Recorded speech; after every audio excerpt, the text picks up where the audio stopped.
One fine day, nakapag-print pa ako ng 2x3 niyan. Bago talaga nagkaroon ng problema. A few moments later. Yan ang sinasabing aray ko. Aray ko. Ito yung unang Bumigay na yung head. So, kailangan mag-maintenance. Siya. Troubleshoot na si manay mo. Gapon-hapon. Nilam ko kung ano yung sira, kung board ba or yung head talaga.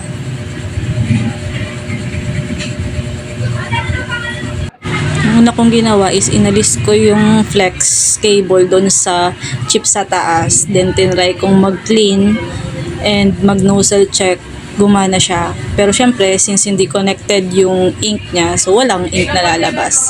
So, just to prove lang na okay yung board. Wala sa board yung problema. So, malamang talaga sa head. Baka nag-leak. So, yun. Kinalas ko yung mga damper sa head. Tapos, nakita ko nga na nabasa ng ink yung left flex. So, yun. Yun ang problema. Kaya hindi siya nagpiprint. Lumalabas yung error na error code 16.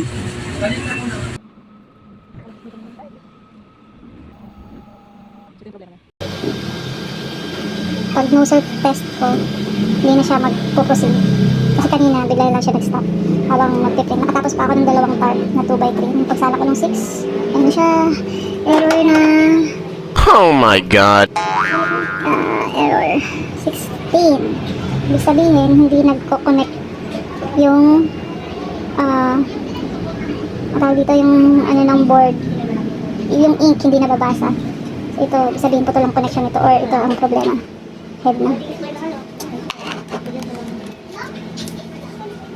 So, yun. Nag-ala technician naman tayo.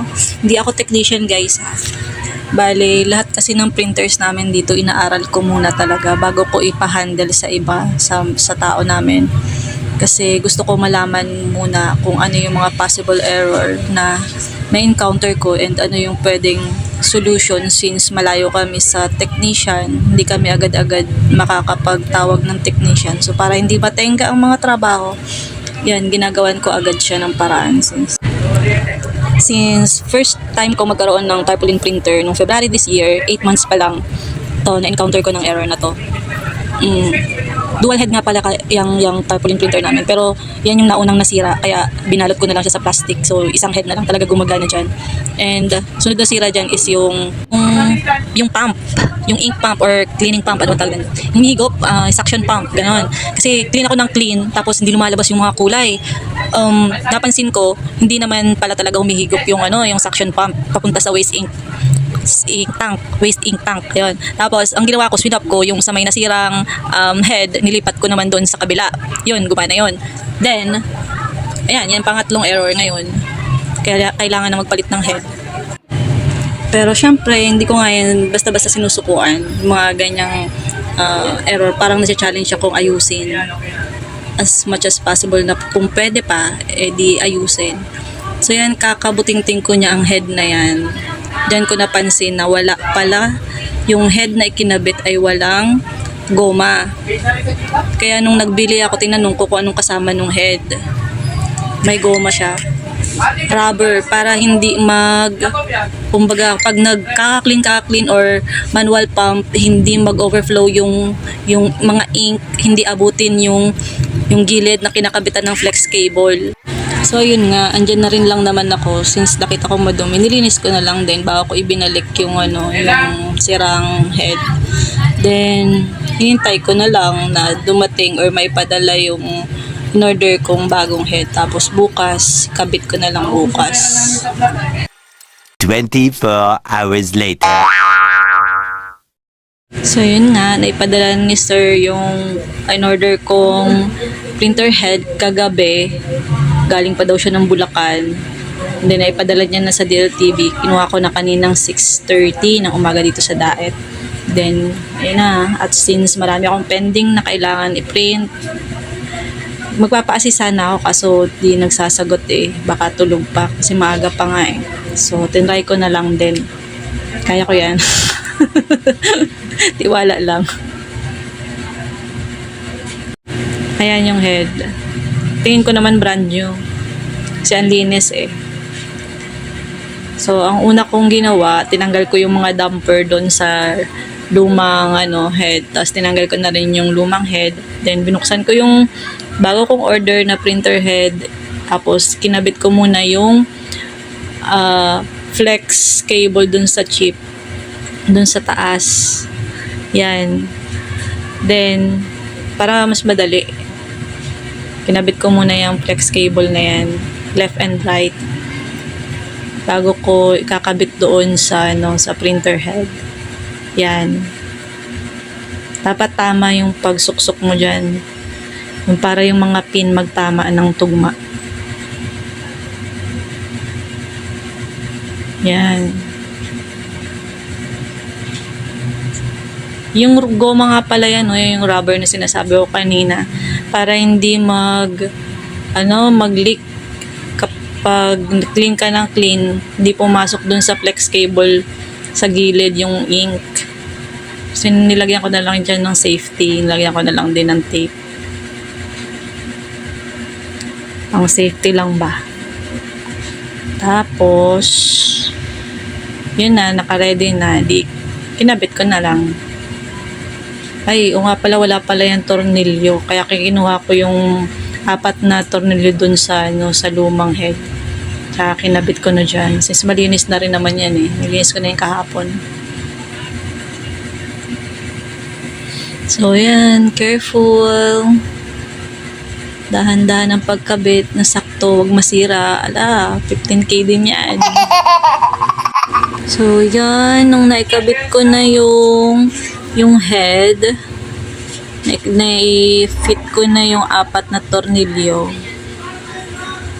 Yan.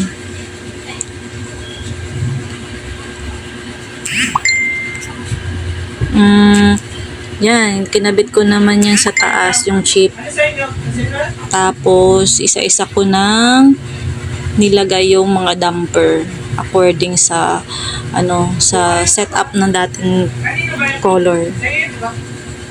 Red, blue, yan, yellow, blue, tsaka black. Yun kasi yung dati kong setup eh. Then, saksak na. Try na. Open na. Voila. Yan. Manual pump muna. Manual pump. Then, after nyan, mag-clean. Tunog pa lang naman eh. Alam mo na kung okay yung printer mo eh. So, feeling ko okay na to kasi kahapon, yung tunog niya pag nag-clean hindi natatapos. Yan, nozzle test na. Yan, di ba? Perfect na yung color o complete. First, pa lang yan, attempt. So, yan na. Start na ang araw namin. Print. Back to business.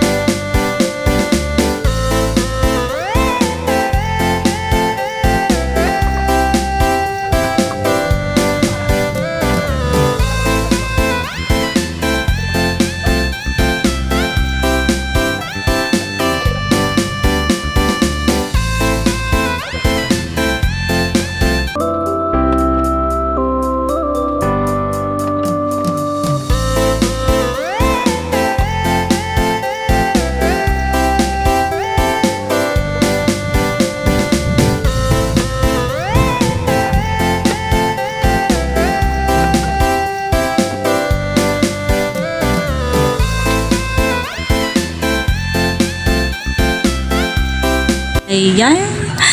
Thank you Lord ka na lang talaga.